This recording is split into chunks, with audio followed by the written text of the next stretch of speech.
চন্দ্রধর, আমি পদ্মাবতী। পদ্মাবতী, তোমার এক চোখ কানা কেন? দেবী চন্ডিকা আমার ভুল বুঝে বিল্লপত্রে আমার এক চোখ কানা করে দিয়েছেন। বাবা মহেশ্বর আমার স্থান দিয়েছেন সেজুয়া পর্বতে। সেখানে আমি ১৯ দিন আগে মাতা। ও, তাহলে তুমি দেবিনি? না, আমি দেবী। এখানে কেন? দেবীর স্থান তো স্বর্গলোকে। বটে, কিন্তু মর্তে তোমার আধিপত্য বেশি থাকায় তোমার পূজা বিনা আমার পূজার প্রচলন করা হবে না। অসম্ভব। আমি দেবাদিদেব মহাদেব ছাড়া আর কারোর পুজো করি না, কিছুতেই না। মর্তবাসীর মঙ্গল হবে। কিছুতেই না। চ্যাংমুড়ি টানি। কি সনকা, এসব কি?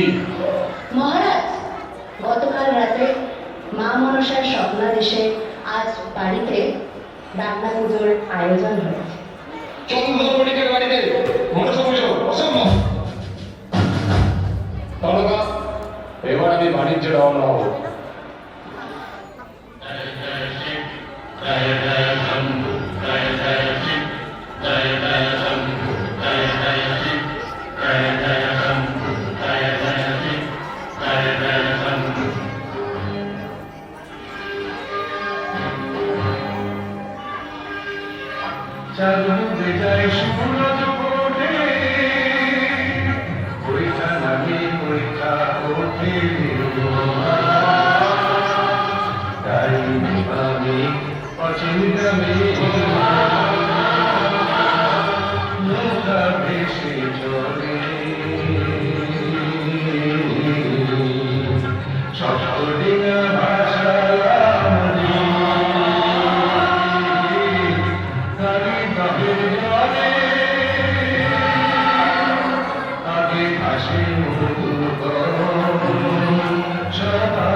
মনসার অভিশাপে চাঁদের ৬ পুত্র মারা গেল। চাঁদমণিকের সপ্তটিকা ভেসে গেল অথই সাগরে। চাঁদ সদাগর হয়ে পড়ল নিঃস্ব। এরপর চাঁদের ঘরে জন্ম নিল অনিরুদ্ধ, যার নামকরণ হয় লক্ষীন্দর।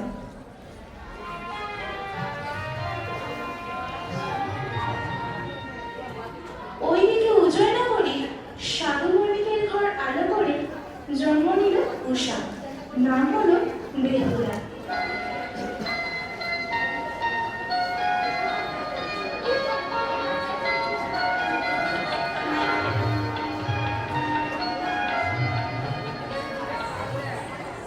Thank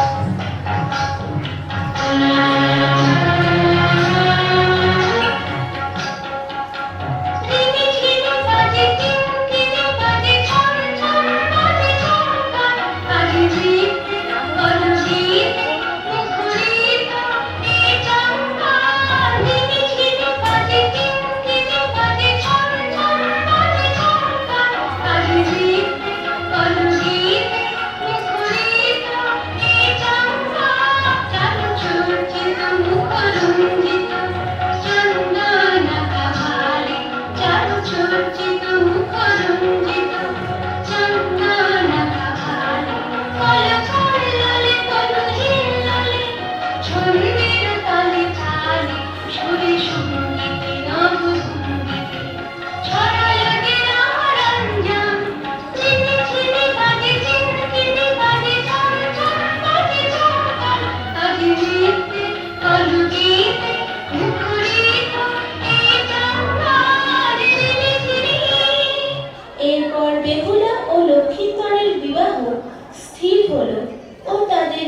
লক্ষিন্দরের প্রাণ ফিরিয়ে আনার জন্য স্বর্গের উদ্দেশ্যে পাড়ি দিলেন ভেলায় করে।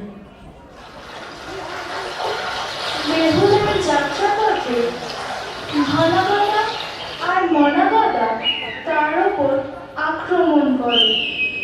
এছাড়া ভয়ানক জলপ্রাণীদের উপদ্রব শুরু হয়।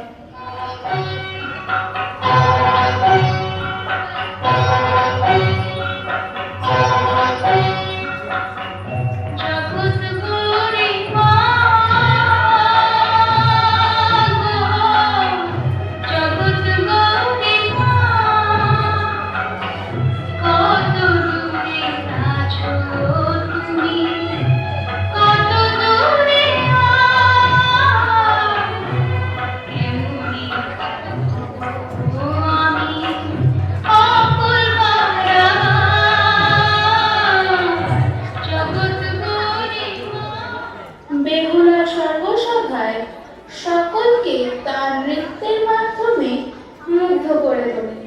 সর্বসভায় গিয়ে বেহুলা মা মনসার আশীর্বাদে আবার তার স্বামী প্রাণ ফিরে পায় এবং কথা দেয় মর্তে তার পূজার প্রচলন অবশ্যই হবে।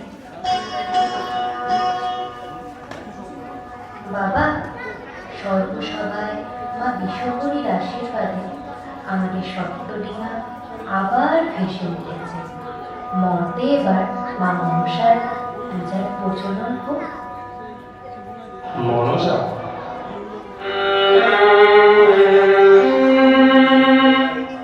সতীরত্রী দুর্গা যখন কথা দিয়েছেন মনসা পুজো অবশ্যই হবে।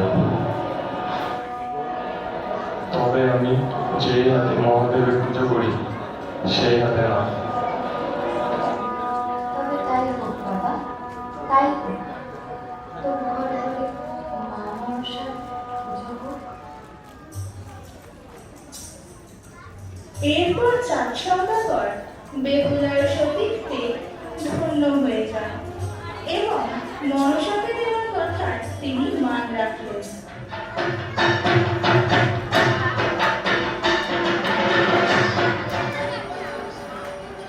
মহারাজ, এবার পুষ্পাঞ্জলি মনসে মরদে আলো রূপো রূপো বিনাশী মনসে মরদে আলো রূপো রূপো বিনাশী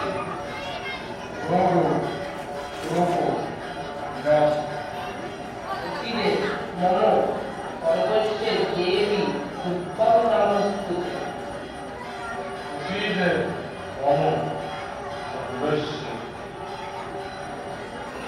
সর্বস্বে দেবী উৎপম নমস্তু